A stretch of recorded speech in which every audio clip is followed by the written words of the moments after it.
está instalado? Que la violencia institucional es una cuestión del bien y del mal, es una cuestión de buenos y malos, personas buenas y personas malas. Las personas malas son objeto de violencia institucional porque se lo merecen, y las personas buenas, nosotros, que estudiamos, que pagamos los impuestos, que nos portamos bien, ¿no?, que hacemos todo lo que un sujeto burgués tiene que hacer, nunca va a ser objeto de violencia institucional. Esa es la creencia social, ¿no? O al menos yo más que creencia diría comodidad social, ¿no? Porque cuando uno se ubica de un lado puede hablar desde el otro lado, ¿no? Eso lo entienden, ¿no? Digamos, de esto vamos a hablar también. ¿Quién decide qué? ¿No? ¿Quién tiene el poder de decidir? Vamos a ver que el presupuesto básico es la posibilidad de ejercer el poder. Cómo esto está atravesado por la idea del poder. Pero bueno, entonces el primer parámetro que tenemos que fijarnos es esta cuestión del bien y del mal. Corrernos de esta cuestión del bien y del mal, tan enquistada en nuestra sociedad. Está tan enquistada porque somos de origen judeo-cristiano, ¿no? Digamos, el bien y el mal está arraigado en nuestra sociedad, más después de la colonización, ¿no? España vino con la cruz y la espada a conquistarnos, ¿sí? Entonces, bueno, nuestro origen judeo-cristiano nos coloca, nos atraviesa en esta cuestión del bien y del mal. Todo lo tenemos que pasar por ese lugar. La invitación es pensar las realidades sociales corriéndonos de esos parámetros, vamos a ponerle morales, éticos, como quieran llamar, religiosos. Tratar de salirse de eso, y vamos a ver que no es una cuestión de que los que sufren la violencia institucional son malos y el resto son buenos. Bueno, entonces, sentado esto, digamos, corriéndose de esto, vamos a fijar cuáles son los presupuestos. Lo vamos a hacer sintéticamente porque obviamente esto no se puede abordar en 20 minutos. Pero por lo menos para que ustedes tengan determinados parámetros para poder discutir, ¿sí?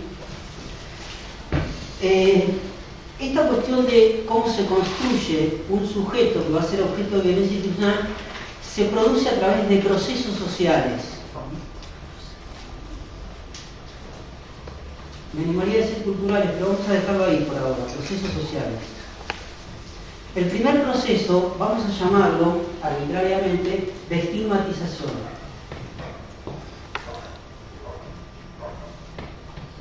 Y el segundo proceso de criminalización. Van a ver que es más sencillo de lo que los términos quieren señalar, ¿no? En términos de entendimiento, digamos. ¿Qué es estigmatizar un sujeto? Es señalizarlo, es demonizarlo, porque la estigmatización va a tener una carga negativa, por eso se habla de demonización. Para mí no es un concepto acertado, pero vamos a utilizarlo como un convencionalismo, ¿no? Demonizar, porque justamente si nos vamos a correr del bien y del mal, no podemos hablar de demonio y Dios, ¿no? Pero vamos a utilizar demonización, que es la palabra que más se utiliza, porque, digamos, el diablo tiene una connotación negativa. Habría que analizar esta cuestión, ¿no? No es porque yo soy hincha independiente, pero digamos, tiene una connotación negativa y esto hay que reverlo. Ya, de hecho, Hermann Hesse, Saramago, ya empiezan a rever toda esta cuestión del demonio y Dios, ¿no?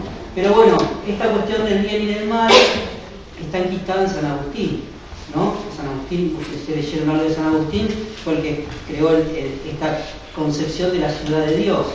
La ciudad de Dios, y en contraposición de la ciudad de Dios, el demonio, ¿no? La ciudad de Dios van a pasar los justos, los buenos, aquellos hijos de Dios, etc. Aquellos malos que están en contra de esa ciudad de Dios, que atentan a esa ciudad de Dios, están poseídos por el demonio, ¿sí? ¿Quiénes fueron las primeras poseídas por el demonio? Bienvenidas al mundo de ahí hasta hoy siguen siendo las brujas, ¿no? Digamos. Bueno, eso tiene un gran arraigo judeo-cristiano en San Agustín, ¿no? De ahí el Malleus Maleficorum, de ahí la casa de brujas y la mujer como depositaria de todos los males. Ahí nos vamos acercando al concepto de estigmatización. Bueno, entonces, digamos, el sujeto estigmatizado, vamos a ponerle por ahora, entre paréntesis, el sujeto demonizado, aquel sujeto que se va a convertir en el depositario de todos los males sociales. En definitiva, si podemos hablar en términos llanos, la estigmatización tiene que ver con eso, ¿no? Con un sujeto que va a ser depositario de todos los males. Primero se lo estigmatiza, y una vez que se lo convierte en depositario de todos los males, se lo va a criminalizar. En términos punitivos, se lo va a criminalizar. Proceso de criminalización. Como una segunda etapa. Se lo criminaliza o se lo castiga en términos generales, chicos. Porque no solo el poder punitivo violenta a los sujetos estigmatizados. La sociedad, después vamos a ver, si podemos ver más o menos, las instituciones sociales, las agencias sociales, castigan de alguna manera a los sujetos estigmatizados con herramientas distintas del poder punitivo directo. Pero como estamos hablando de violencia institucional y cárcel, vamos a tomar el poder punitivo. Pero sepan que es un problema social, no es un problema solo del poder punitivo. Entonces, ¿por qué se los castiga? ¿Por qué se le va a aplicar el poder punitivo en nuestro caso? Y porque al ser los depositarios de todos los males sociales, se convierten en un enemigo social. ¿Y qué hacemos con los enemigos sociales? En general con el enemigo. Si no los destruimos, nos van a destruir a nosotros. Entonces al enemigo hay que destruirlo. Pero primero hay que combatirlo el enemigo, ¿no? Bien. Entonces, estigmatización y criminalización. ¿Sí? Bueno, ahora vamos al primer proceso de estigmatización. ¿Cómo se construye un sujeto estigmatizado? ¿Cómo se estigmatiza un grupo social? Esto pasó a lo largo de toda la historia, ¿no?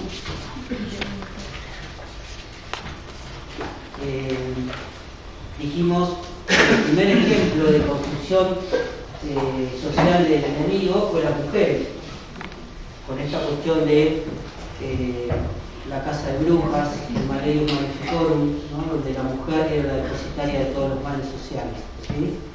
Pero no solo fue la mujer, si recorremos la historia, vamos a ver que en nuestros territorios el indio también fue estigmatizado, perseguido, criminalizado y después exterminado, ¿no?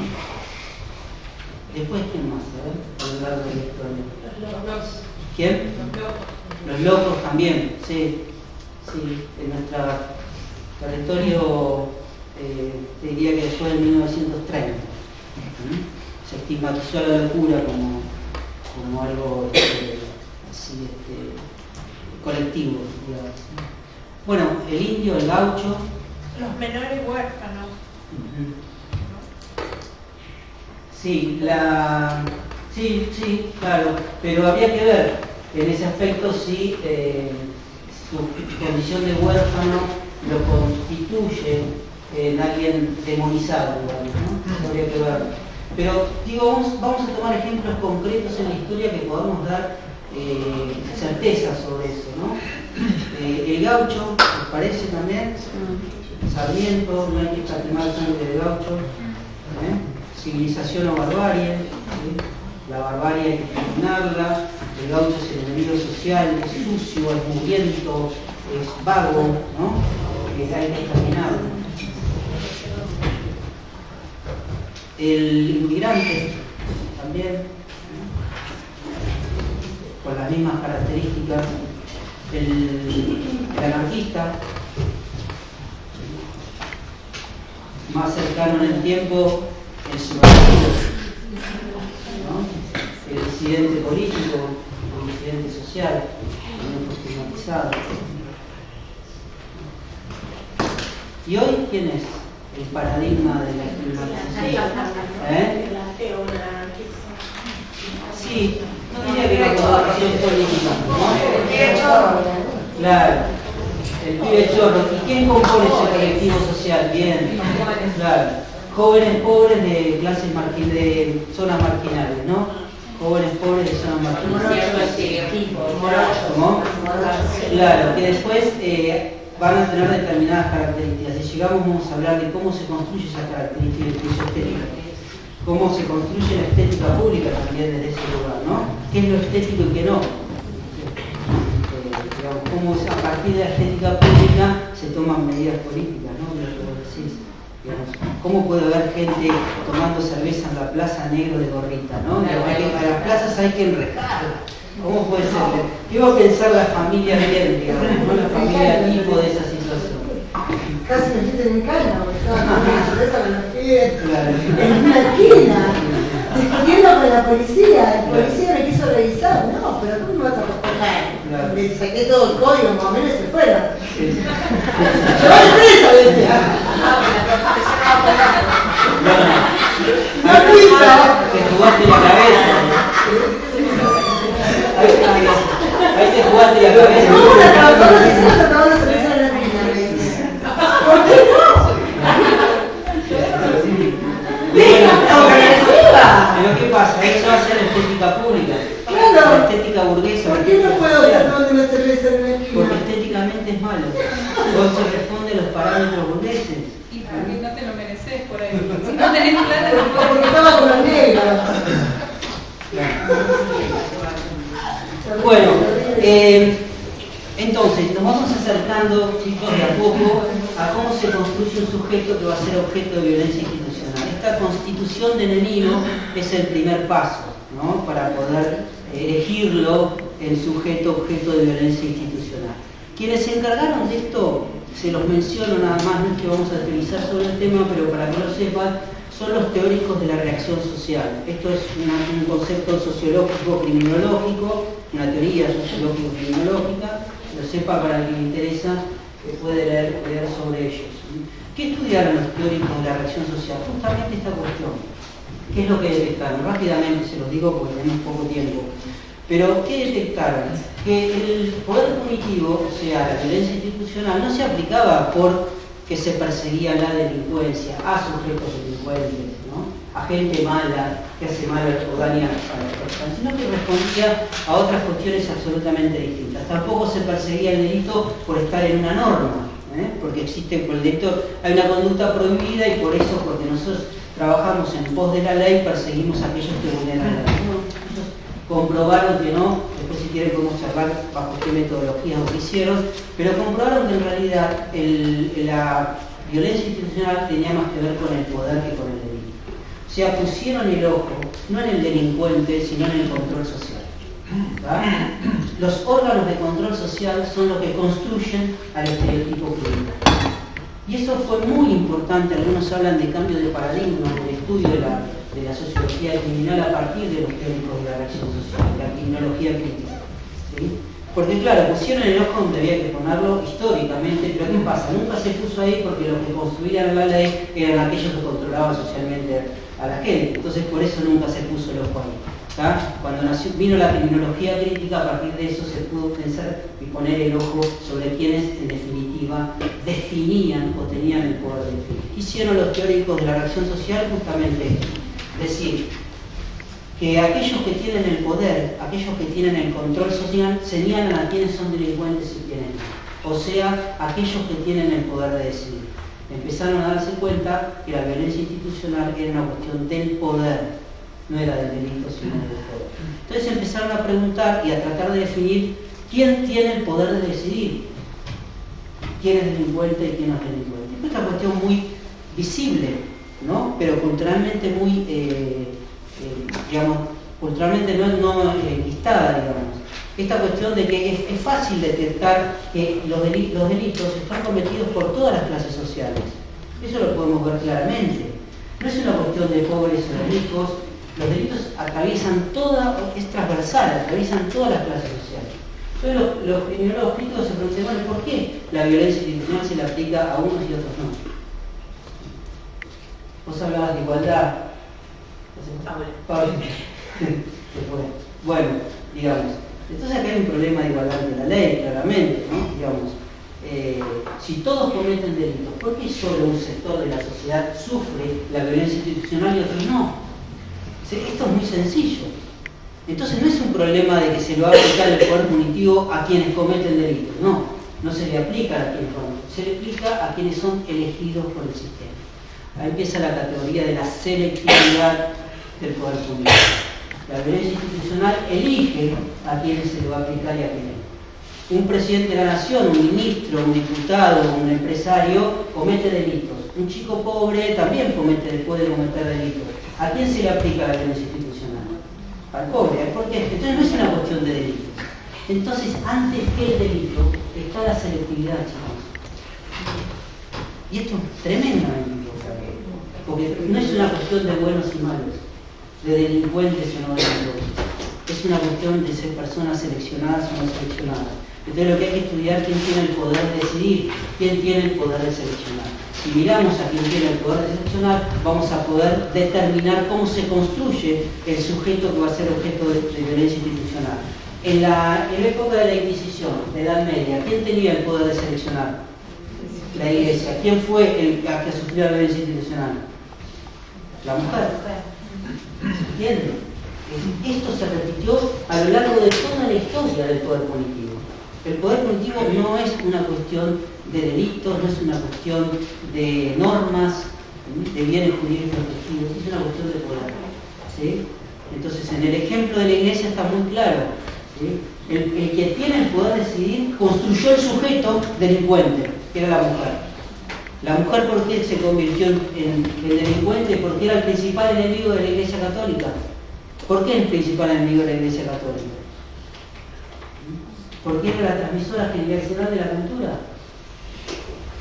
Es la transmisora generacional de la cultura. Es, ¿no?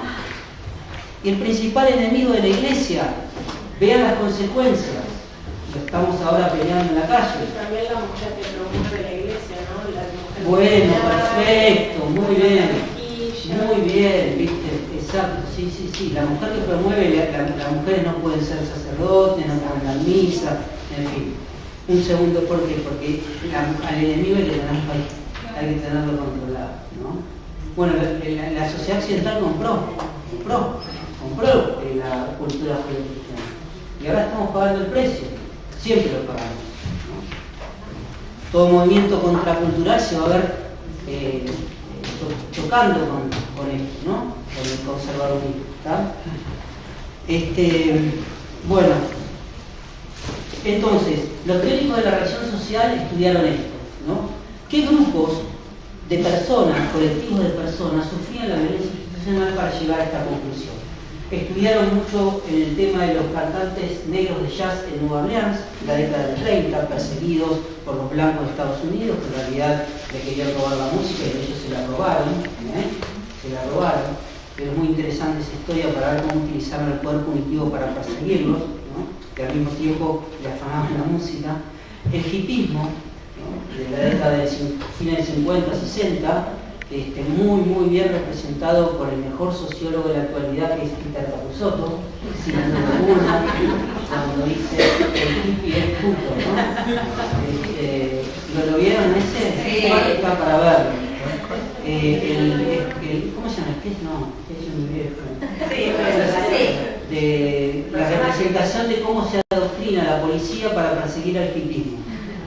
Véanlo con lo que después hizo. Manual de detección del hipismo, buenísimo. Está muy bueno porque, ¿qué pasa, chicos? Lo bueno de Capusotto y su importancia en la sociología es que eso pasó de verdad. Él ironiza sobre algo que era, hay un manual de instrucción para persecución del hipismo en la policía. O sea, si ustedes lo buscan lo van a encontrar, ¿no? Digamos. De hecho, acá en nuestro país son muchas canciones de rock que representan esa historia de la persecución del hipismo. El coafer de seccional que canta Pedro y Pablo, el coafer de seccional era cuando te detenían en la calle, estoy hablando de década del 60, del 70, y te llevaban a la policía y te cortaban el pelo. Coafer de seccional, ¿no? Esa persecución existió, digamos. Entonces, ¿qué pasaba con el hipismo, con los consumidores de marihuana en Estados Unidos, la persecución de los consumidores de marihuana en Estados Unidos? ¿Qué pasó ahí? ¿Qué representaban ellos? La mujer, el hippie, el cantante de jazz, la contracultura. la contracultura. ¿Y dónde aparece el poder punitivo como herramienta de poder? Hecho mano del poder punitivo en pos del bien. Sí, perdón. No, me acuerdo de un ejemplo, yo soy de provincia de Chubut, un poquito me enfoqué y me contaban compañeros que el EU, la policía de Chubut, se había puesto, no sé, quiero decir secreto porque no es la palabra, pero tenían permitido, las fuerzas de seguridad, la policía tenía permitido poder pararte en la calle si tenías puesta capucha. Bueno, muy bien. Bueno, diríamos el pelo largo de la década del 60. Discutible, allá era la dictadura, digo, bueno, salieron a matar, digamos, duró muy poco, pero digo, estuvo y habrá durado 2 años más o menos. Y bueno, tenía. Pero no te preocupes, ¿cómo es tu nombre? Mi nombre es Febes. Febes, no te preocupes, porque en realidad eso sigue existiendo. Pero como norma escrita. Claro, pagan igual. Exactamente, pero bueno, esto fue escrito, digo, con puño y letra, llevado al ¿Cómo la cultura se impone? ¿Cómo la cultura se impone? Es lo que vos traes, es muy interesante, porque cómo la cultura se impone y naturaliza las prácticas. Hoy por hoy la gente no se horroriza si un policía le pega en una marcha a una mujer con un palo. Porque hay mucha parte de la sociedad que no se horroriza sobre esas cuestiones. Porque está bien que si alguien protesta, o sea, es un sujeto malo, que viene a molestar, a tocar calles, etcétera, etcétera, se le pega. No está mal que en una cárcel, ya va a hablar él sobre el tema, en la cárcel no se le dé comer a un preso porque es un hijo de puta, porque es una mierda social, etcétera, etcétera. Y gente que aprobó la doctrina también, Chocobán. Claro, ¿por cuántos temas? Haríamos un seminario solo de esto. No, vamos a terminar más. Claro. Bueno, vamos a avanzar. Entonces, bueno, me van siguiendo. Entonces, ¿cómo se va construyendo esta cuestión del sujeto que va a ser objeto de violencia institucional? Los teóricos de la reacción social echaron mano, también se los menciono, no vamos a hablar de esto porque también es muy complicado, de lo que se llama el interaccionismo simbólico. Interaccionismo simbólico. Campbell es una doctrina sociológica que surge en 1929-30 en Estados Unidos, que también trata de explicar algunos fenómenos sociales. Rápidamente se lo digo porque es muy interesante unir los teóricos de la relación social con esto, es bastante sencillo. ¿Qué dicen los interaccionistas simbólicos? Rápidamente que la realidad está creada por la interacción humana. Nuestra interacción va creando realidad, ¿sí? Dan 2 ejemplos muy digamos, clásicos. El bebé cuando nace, vieron que lo primero que hace es llorar. Cuando se lo ponen en la teta a la madre, para de llorar. ¿Qué es la primera enseñanza para ese bebé? Que la interacción crea la realidad. Él sabe que cuando llora va a ganar. Esa interacción le permite a él empezar a construir su realidad. El otro ejemplo que ponen los interaccionistas simbólicos es también de los nenes. ¿Vieron cuando tienen hijos o sobrinos, lo que sea, tienen amigos imaginarios, que juegan con amigos? Una amiga mía le dice al hijo, ¿qué haces? Y dice, no, estoy jugando con mi amigo imaginario, le digo. Ya le tiene absolutamente la realidad, que la imaginaria es real, digamos. Es divina, claro, que la morfate, dice. Bueno, ves que lo ves espadeando así, que en el aire juegan, ¿no? Ahí, digamos, ¿qué es lo que está haciendo el nene en ese momento? Está creando un otro, ¿sí? Un otro, y ese otro, desde ese otro, mirarse a sí mismo. ¿Tá? Por ejemplo, no sé, eres un superhéroe y el otro es un villano. Entonces vos los ves que grita y se suben a los bancos, suben y bajan, y espadean y tiran tiros, qué sé yo. Bueno, ¿qué está haciendo construyendo un otro? Se está construyendo a sí mismo. Eso es lo que dicen los interaccionistas simbólicos. Pero ¿qué es lo que está construyendo ese nene? Está construyendo el mí. ¿Cómo los demás me ven a mí? ¿Se entiende esto? Construyendo un sujeto imaginario se permite ver a sí mismo, a sí mismo. Entonces, lo que hacen hincapié los interaccionistas no es en el yo freudiano, sino en el mí interaccionista. ¿Cómo los demás me ven a mí? ¿Por qué esto es importante en la construcción del estereotipo social? ¿Quiénes de nosotros quedan exentos de la mirada del otro? ¿Ustedes están de acuerdo en que nos construimos en función de la mirada del otro? Sí, contundente. Podríamos dar ejemplos, pero me mataron, está bien. Sí, nos construimos bajo la mirada del otro. ¿Y qué hacemos frente a la mirada del otro? Nos comportamos de acuerdo a lo que los demás esperan de nosotros. Y muchísimos de nuestros actos están guiados por lo que los demás esperan de nosotros. ¿Sí?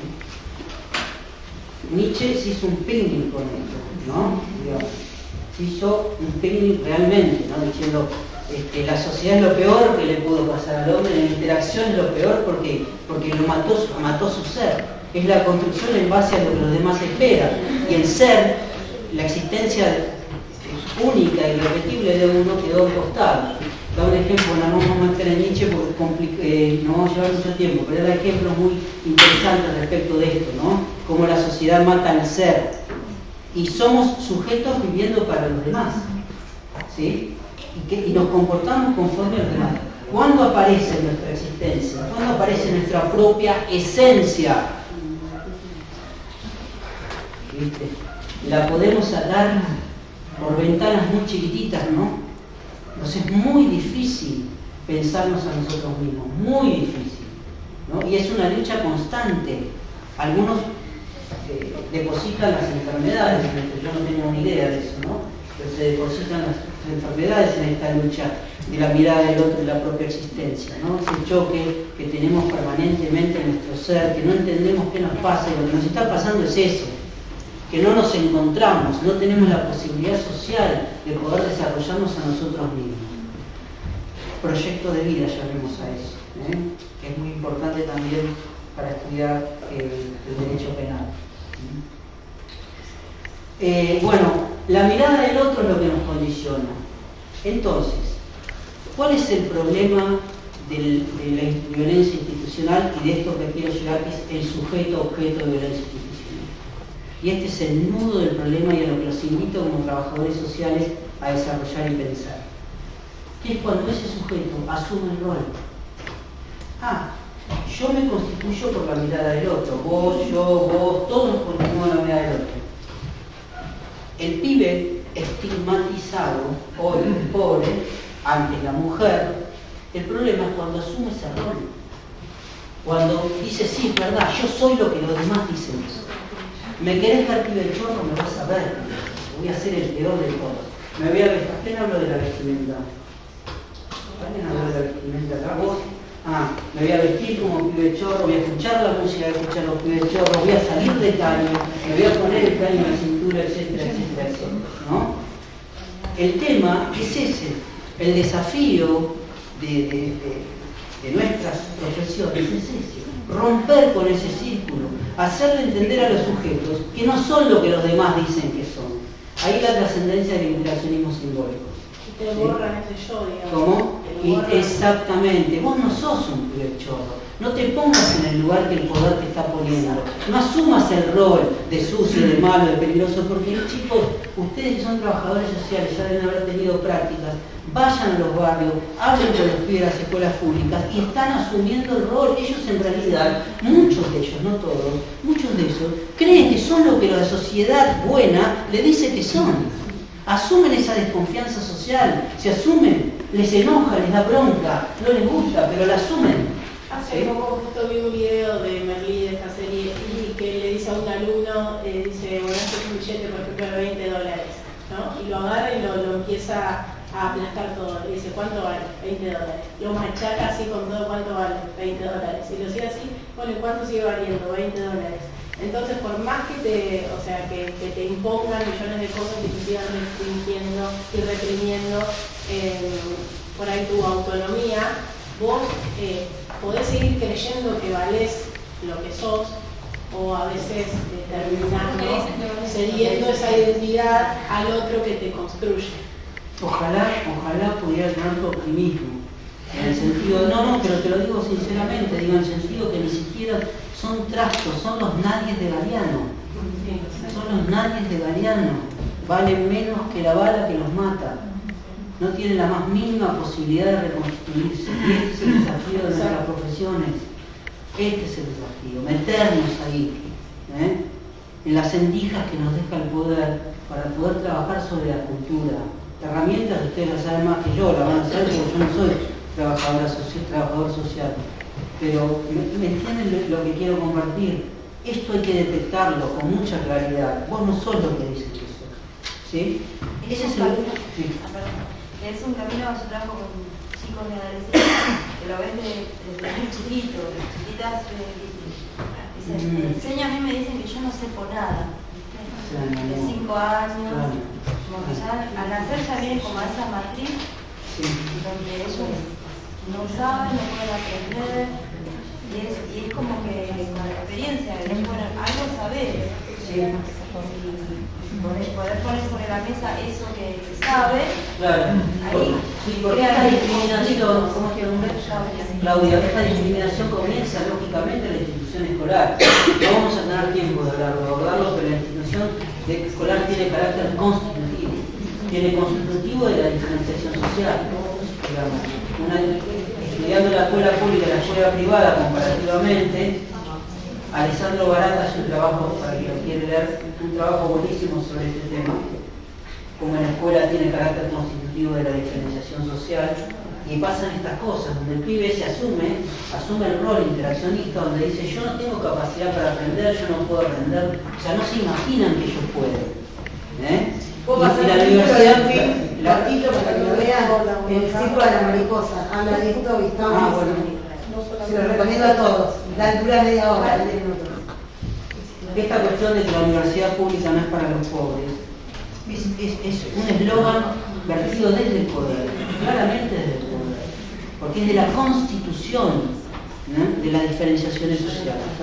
Bueno, se me hizo medio largo, ¿no? Hablo, aunque sea para dejarlo plasmado, el segundo proceso, que es el proceso de criminalización.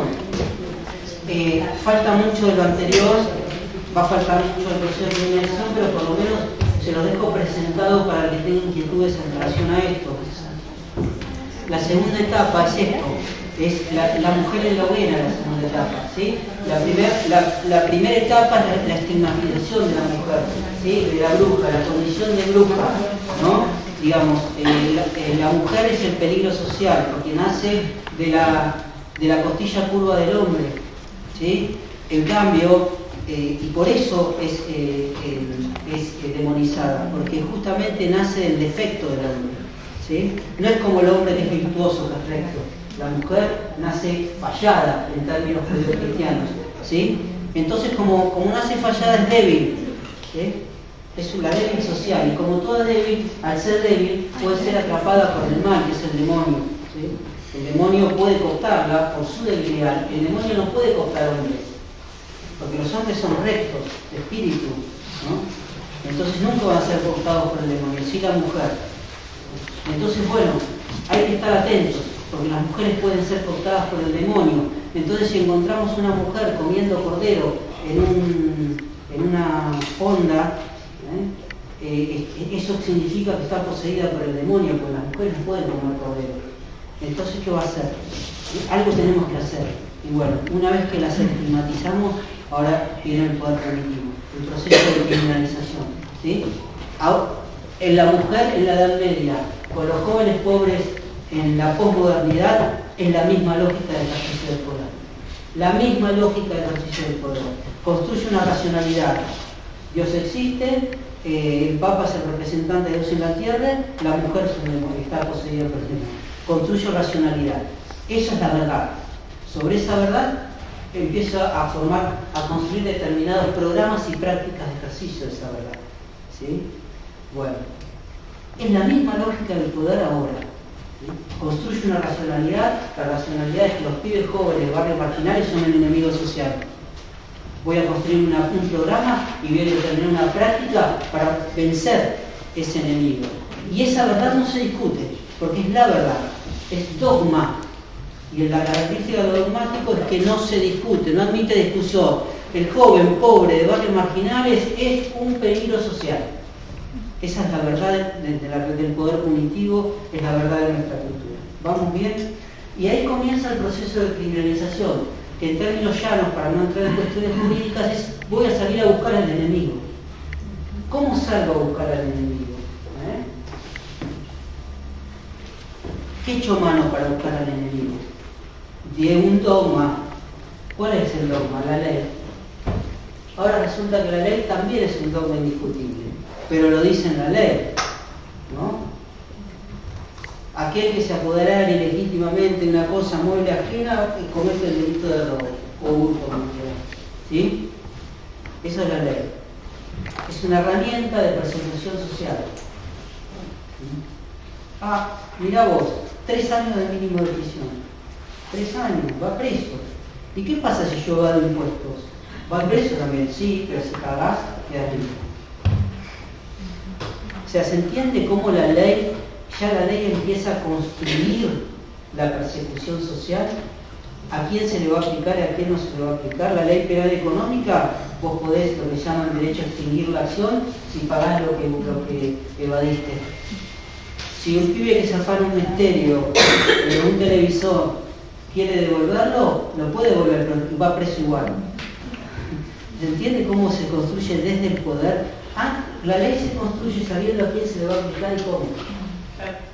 Entonces, si se lo voy a aplicar al poder, puedo extinguir la acción.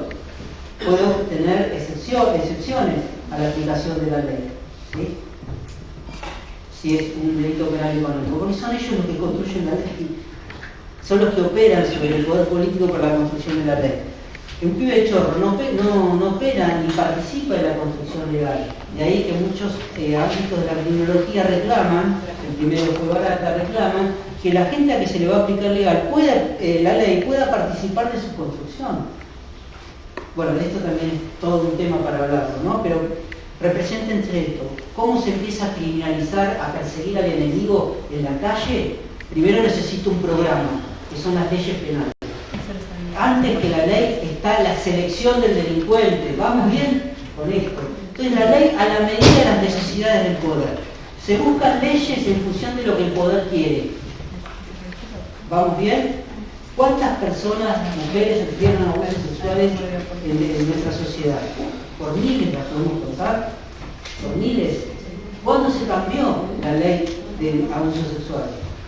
Cuando una persona que era un modisto famoso, Piazza, denunció, porque él lo dijo, que cuando era menor había sido violado.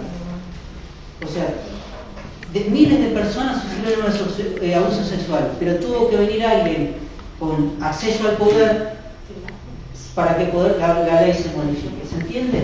Entonces las leyes son construcciones que se hacen desde el poder en pos de una persecución de un determinado colectivo social. ¿Está? Entonces, ¿cómo salimos a buscar al enemigo social? Primero construimos el programa y después armamos la práctica. ¿En manos de quién está la práctica? De la persecución, selección y control del seleccionado, ¿no? De la policía. Muy bien. El poder de policía es la herramienta práctica de selectividad social. La policía va a salir a buscar ese estereotipo ya construido. ¿A quién sale a buscar la policía? Al joven pobre de barrios marginales. ¿Ustedes se enteraron alguna vez de algún allanamiento en la City porteña, por ejemplo? En esos mega edificios que hay en Puerto Madero. ¿Se enteraron alguna vez que el poder de policía allanó ese lugar donde se cometen delitos por segundos? No. ¿Y qué se enteran en los diarios? Que allanan la villa de tal o la villa de tal, ¿no? O que detienen a un pibe menor de edad, drogado hasta las trancas, entrando a las 3 de la tarde en una farmacia con un arma. Un peligro tremendo, ¿no? Pero la operatividad policial existe nada más que para el seleccionado. ¿Sí? Sí, el seleccionado. No sé cómo decir. Ya estamos, ¿no? Bueno, perdón, listo. Cierro acá. Entonces, chicos, cuando los chicos son seleccionados, el problema y lo que hay que cortar es cuando asumen el rol. Esto sucede cuando intervienen las agencias de control social, como la policía, como dijiste vos, el poder judicial, el peor estigmatizador que tenemos en nuestra sociedad, y el servicio penitenciario. El problema está ahí, cuando los chicos, después de que intervienen los aparatos de control social, asumen ese rol y actúan y viven, y su proyecto de vida se convierte en lo que los demás quieren y no en lo que ellos quieren para sí. Bueno, disculpen, llegué tarde y terminé tarde. Vale la pena.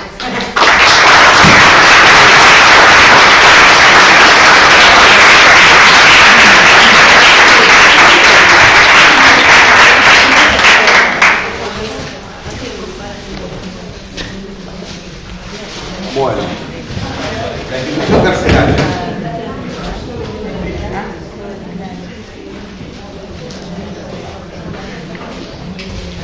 Antes de entrar por primera vez en la cárcel, me habían advertido del ruido de las rejas, del tamaño que tienen los candados, del olor que hay adentro de una cárcel, un olor muy especial.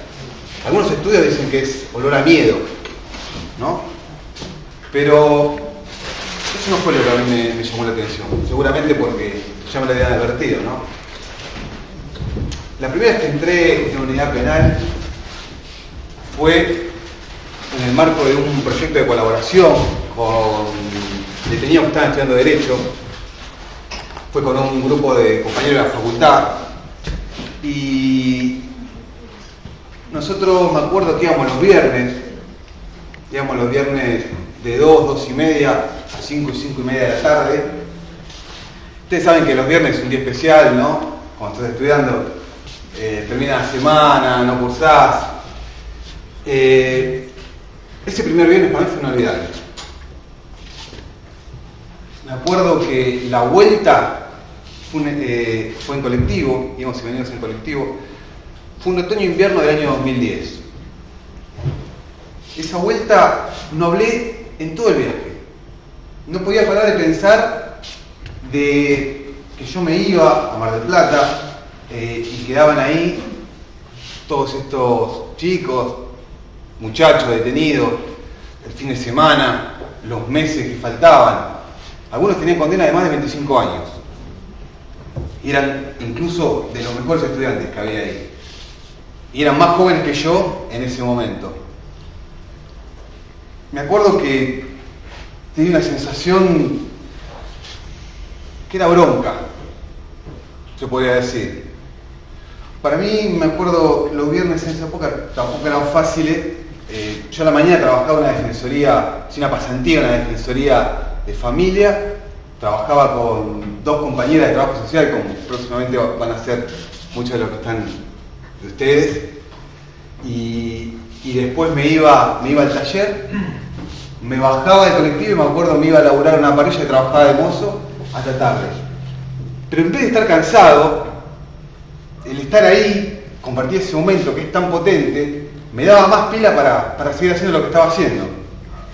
Y yo creo que al que viene de afuera, la cárcel lo atrapa.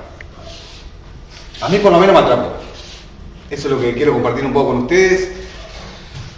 Me atrapó tanto que ese verano hicimos un taller en el Batancito con los chicos, con jóvenes. Después seguimos yendo a la unidad penal 15 de hombres. Después hicimos 3 años un taller con otros compañeros y compañeras en la cárcel de mujeres, en la unidad 50. Y así. Pero todavía no le dije nada sobre qué es la cárcel, ¿no? Si queremos revisar algunos antecedentes de la cárcel, algunos ya explicó Ricardo, ¿no? La cárcel lo sintetiza muy bien Foucault en su producción, ¿no? En Vigilar y Castigar, esta revisión genealógica que hace la institución prisión, y encuentra como primer antecedente los leprosarios, los lazaretos en la Baja Edad Media, cuando se empezaba a secuestrar, ¿no? de la sociedad a los sectores que podían ser posiblemente contagiosos, ¿no? Como los leprosos. Posteriormente, durante el siglo XVI al siglo XVIII empezaron a proliferar en toda Europa las workhouse británicas y las casas de laboro italianas. Como ustedes ven acá, dice casa para mendigos y huérfanos, que por ahí decían por allá, para secuestrar también, para empezar a hacer, digamos, como antecedente del primer gran encierro, generar una segregación masiva de todos estos, fíjense, mendigos, huérfanos, enfermos, locos, ¿no? que estaban ahí en la sociedad dando vuelta y que no se podía insertar a la modernidad, a este mercado de trabajo que estaba proponiendo, no se aceptaban, no se podían incorporar las reglas de juego. Por supuesto que la Inquisición 2 siglos antes ya había tenido el primer gran antecedente de que era la conmutación de penas, de la pena capital, la pena de muerte, por el encierro privativo de la libertad. Aislamientos celulares. ¿Por qué? ¿Cuál era la función? La expiación del delito pecado, ¿no? Que un poco también hizo muy buena referencia Cayo, hasta que llegamos a la primer exponente de la prisión moderna, a partir del panóptico de Jeremy Bentham, en el finales del siglo XVIII. ¿Cómo funciona esto? Si ustedes se fijan, hay una vigilancia, un control central. Esto viene a ser los pabellones. Y la idea del iluminismo, de alguna manera lo que diseñó el iluminismo en ese momento, era pensar un lugar de encierro con cristales, que sea una cárcel de cristal que se pueda ver desde el exterior y desde ahí la sociedad que no estaba cautiva controlar a los que estaban detenidos. Decantó en esto, ¿no? Un lugar de encierro con un control central desde donde se podía vigilar todo y el resto no podían ver quién estaba mirando y qué estaba mirando. Entonces ustedes dirán, finales del siglo XVIII estamos avanzados mucho. Cárcel de Batán. Cárcel de Batán es esta. Si me digo, enano no me sale, pero esa que está ahí. Ustedes ven, es lo mismo. Esta es la cárcel de Batán. Se ingresaría por acá, está el control. Ministro ahí da la vuelta, estás ahí en la administración, y eso se trae ese control para allá está tratamiento penitenciario, etc. Esta que está acá es la unidad penal 44, después seguir por acá, está la unidad penal 50 y más allá va el Racito.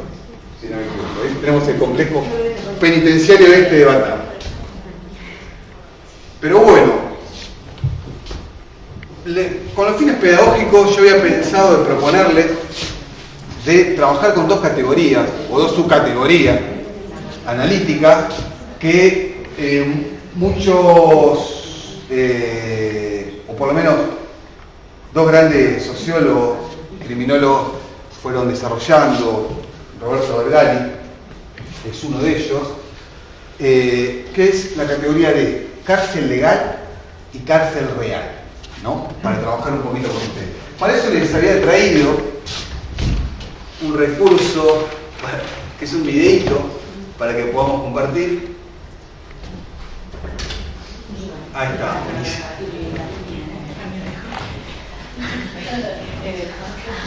A ver qué les parece.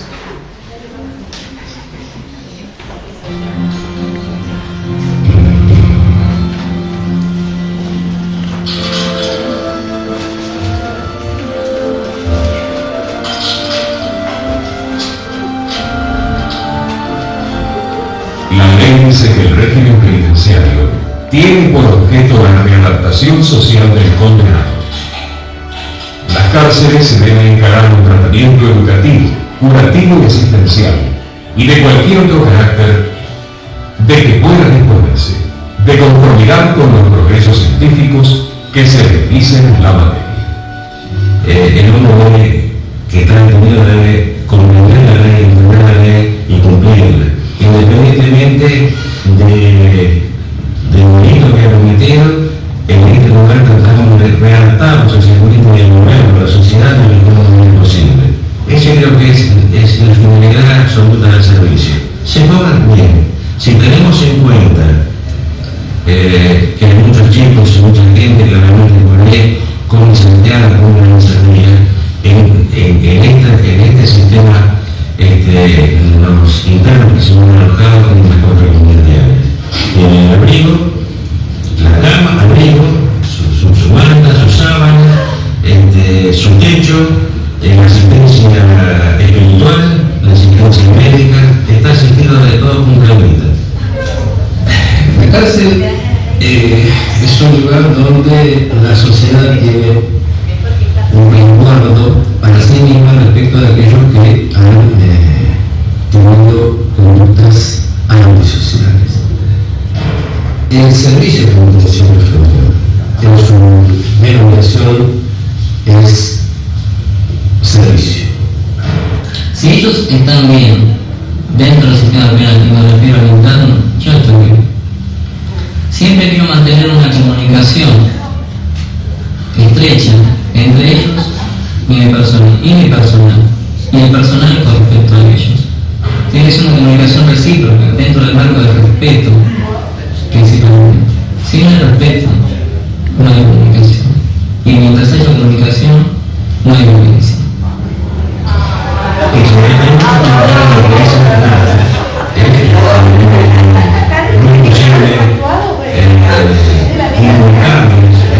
Llegar a ellos en su mente y decir, es la hora de cambiar, es la hora de empezar de nuevo. Muchos no entienden, muchos no creen en esa posibilidad y bueno, continúan siendo lo que son.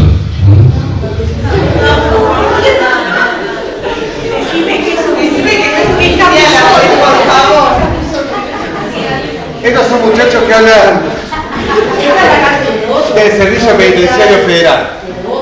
Es en la cárcel de la Unidad Penal 2 de Devoto. Yo quería compartir lo que compartió conmigo, lo que compartió con nosotros cuando íbamos al taller de la cárcel de mujeres, lo que compartió una chica que estaba detenida. ¿Qué es para ella la cárcel? La cárcel es un lugar de castigo por algo cometido. Es un mundo lleno de rejas donde la soledad se hace presente, en un tiempo sin futuro, irrecuperable. La cárcel es el lugar difícil y cerrado donde te manda el juez para cumplir tu condena. La cárcel es un modo de castigo, deprimente por donde se lo mire. Es un lugar donde siempre nos sentimos vigiladas y a donde nunca querría volver. La cárcel es una experiencia que jamás pensé que viviría. Es un lugar que te lastima, que te priva de libertad y aleja de tus seres queridos, para reflexionar, para no cometer más errores. Es un lugar de razonamiento donde a veces se aprende a valorar de otro modo. Es muy frecuente que hay esas consideraciones. La última parte, nosotros desde afuera siempre la vemos distinta. No pensamos que es un lugar de reflexión. De hecho, acá el muchacho lo dice. Pero ahí está el esto de cómo asumen el rol que les impone. Eso es perfectamente correcto. Es algo que esos estereotipos se trasladan al interior. Después yo veo que hay otros. Exacto. ¿A ustedes qué les parece? Digamos? Veo que escuché risas todo espalda. Hay una suerte de parodia, ¿no? Ahí está bien hacer la visión teatral y ficción de Goma, pero al revés, desde el lado de los que están de este lado del mostrador, ¿no? Pero fíjense, parece por momentos que el cinismo se nota, ¿no? Te impregna todo la atmósfera, ¿no? de lo que están planteando. Es realmente impactante. Yo les quería compartir ahora otro video sobre la cárcel real.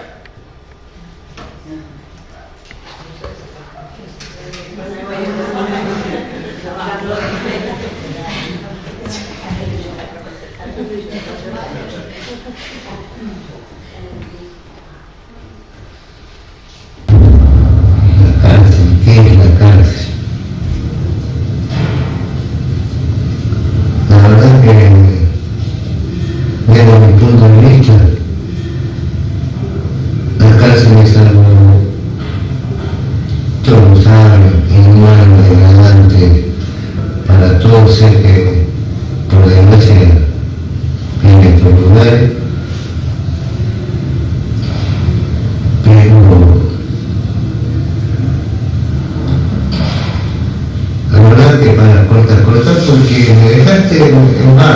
¿Vos querés que hable realmente de la cárcel? La cárcel es una institución de castigo. Es una institución que produce sufrimiento. Bueno, la cárcel es esta cosa que no sirve para nada. La cárcel para mí creo que es el peor infierno que puede en el ser humano.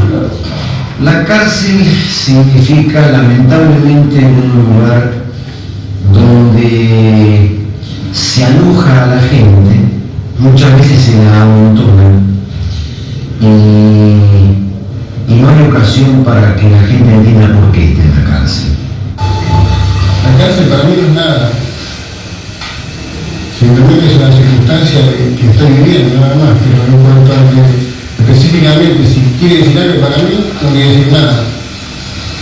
Eso es. Por un lado, la contención, pero por otro lado, fija roles determinados. El que entra a la cárcel entra con determinado rol, tiene que asumir internamente ese rol dentro de la jerarquía de poder de la cárcel, etc. No solo asumirlo frente al personal, al carcelario, sino asumirlo frente a los otros presos, ¿no? Y por ende está sometido durante un tiempo, puede ser años, a un sistema de fijación de roles.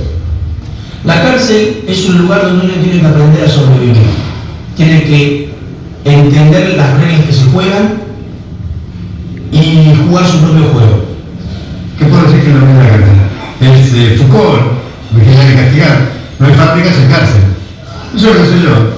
Yo soy un obrero de Sebel, especializado en muchísimos años, soy un obrero de Ramón. Llega a una fábrica y pinta la cárcel.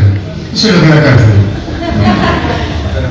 Y entonces no creemos en que nosotros vamos a colaborar con esa rehabilitación o con esa reeducación o con esa resocialización que es bastante impensable que pueda darse en ese espacio, en el encierro. Es decir, ¿cómo se puede enseñar a alguien a vivir en libertad desde el marco del encierro?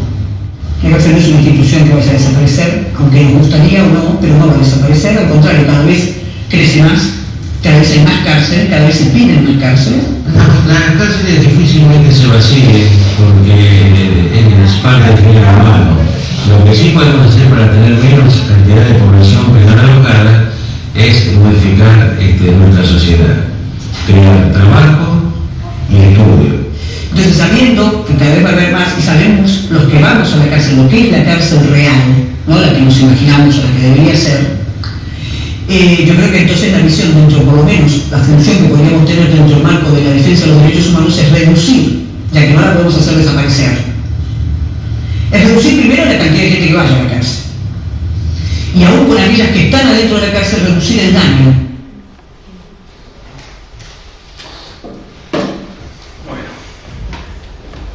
Se ha escrito muchísimo sobre la cárcel. Este libro que yo les comentaba, sobre la cárcel legal, sobre la cárcel real. Hay una obra muy interesante, muy voluminosa, de un criminólogo que se llama Iñaki Rivera Beiras, un argentino exiliado en España, en la Universidad de Barcelona. ¿Cómo? Que escribió Iñaki Rivera Beiras. Ahora está muy en catalán, ya es un catalán más, pero él escribió un libro que ahora está en 2 tomos, se llama La cuestión carcelaria, que si alguno tiene ganas de profundizar, ahí va a encontrar muchísimo material. Estamos complicados con la hora, pero yo no voy a dejar de comentarles algo más que tenía para decirles. En estos días terminé de leer un libro que se escribió en 1958 por un criminólogo también, un sociólogo que le gustaba hacer trabajos etnográficos, que se llama La sociedad de los cautivos. Se tradujo el año pasado, siglo XXI, y habla sobre la cárcel. En la sociedad de los cautivos él propone una mirada como una sociedad dentro de una sociedad, con sus propias reglas, sus propias lógicas, sus propias dinámicas. Esta sociedad dedica capítulos a lo que es los padecimientos del encarcelamiento, dedica capítulos a los cautivos y a los carceleros. Y hay un capítulo muy particular que él habla sobre los roles del argot. que es lo que venía planteando Caio cuando nos contaba, ¿no? Nos construimos bajo la mirada del otro, ¿no? Cuando uno habla de selectividad, cuando habla de estereotipos, cuando habla de procesos de subjetivación. Acá aparecen distintos actores, distintos personajes dentro de la cárcel, porque la cárcel jamás la podemos ver como un todo homogéneo y unificado. Así como en la sociedad está estratificada, está segmentada, capilarmente atraviesa, esto si queremos hablar de clases sociales, si queremos hablar de segmentos, ¿no? Hay distintas composiciones sociales. Hacia el interior también. Y los valores, la jerarquía, los estatus, cómo se juegan y cómo se disputan, ¿no? Las tensiones que hay. Muchas veces podemos hablar que hay presos, digamos, tenés varios pabellones, pabellones de población, pabellones de mediana conducta, pabellones de autoconducta o autogestión. Todo esto, ¿no? que se da al interior de la cárcel tiene mucha significación. A mí me costó mucho tiempo darme cuenta hasta dónde calaba lo distinto que era vivir en un pabellón. ¿Vivir o sobrevivir? Sobrevivir, está muy bien tu aporte, por supuesto. En un pabellón de máxima seguridad, que no es lo mismo que estar en un pabellón de conducta. Esto es un pabellón que está vacío, ¿no? Pero ven los cables, no se alcanza a ver muy bien. Este es un pabellón típico de las cárceles bonaerenses de la Unidad Penal 15. Esta es una celda de castigo. Y estas son, y bajan las condiciones. Está buena así la oscuridad.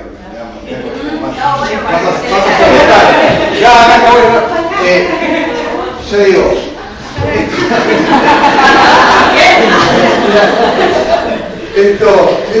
esto que propone, ¿no? Esa diferencia que muchas veces ahí adentro hay una circulación de valores, está prohibido, ahí circula dinero, circula valores, hay todo un mecanismo de intercambio, ¿no? Pero yo lo que quería decir, acá hay una diferenciación que está segmentada. Vos tenés, por lo menos es una consideración absolutamente discutible, pero eso es lo que vengo pensando. Si bien hay pabellones, estos pabellones de máxima seguridad, que es población, a mediana, a conducta, en general se van acomodando presos de acuerdo a la violencia, al delito que cometió, se van acomodando en los pabellones evangélicos.